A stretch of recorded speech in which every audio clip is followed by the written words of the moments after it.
ওদেরকে বলা হয় দয়ুস। দয়ুস বুঝো না? আর দয়ুস বলা জানা দয়ুস বিয়াস্ত যাইতো দয়ুস মানে বার গোয়ারি বউর কথা ছাড়া খাই না বাড়াই কদম না দে প্রত্যেককে দয়ুস খাওয়ার তৌফিক দো। আরে কামি না কত বড় মুসিবত।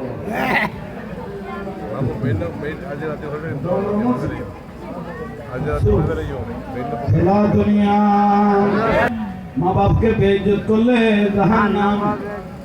মা বাপ যদি খারাপ হয় বেশ্য হয়ে গেছে তার থেকে আর তো উপরে কিছু নাই।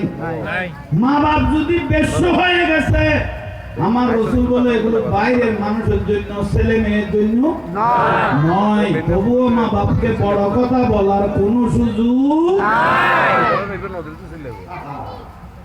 এগুলো সব কোরআন হাদিস আপনাদেরকে বলতেছি। আমল করলে কামিয়াব। আর যদি না বুঝেন আপনি আপনার মা বাপকে ইজ্জত করবেন, আপনার ছেলে মেয়ে দেখতে থাকবে।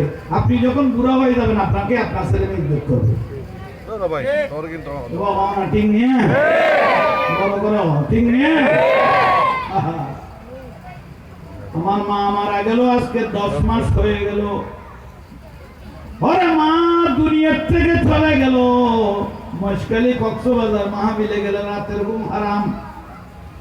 বউকে বলে একটু বাবা ও মা কেন মোবাইল করো, আমি তো লেখাপড়া নাই। হ্যাঁ আর মা এত লেখাপড়া নাই, এত গুণত্ব নাই। বউ কেন মোবাইল করো না, আর বউ হুদুরে শিখিনি যাও অভুতি করে আমার ওয়াশে রই আই বার হই ঘুম ন যাও না হুকুম আছে না, আর ভুয়া বার লই কোনো বিপদ নিরাপদ কেউ কোনো কিছু করেননি।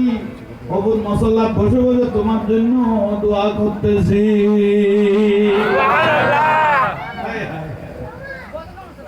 মা মরে গেছে খবর লই না আছে না মানুষের গা মানুষ করিল ঘুমাই রইলে ওরে মা তিল তিল করে ভিতরে মনে করে না ঘুম না যা না ওর ফুটকি ঘুম যাচ্ছে তুই ওরে গিয়ে তোর বেলা কেন ঘুম যায়। আমার ছেলের বিপদ আপদ হয় কিনা মুসিবত হয় কিনা মশল্লায় বসে বসে তোর জন্য দোয়া করতেছি।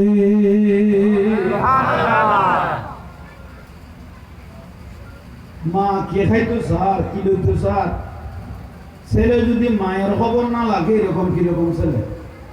মা কি পছন্দ করে থেকে লাগানো করলো এইটা কম নেই।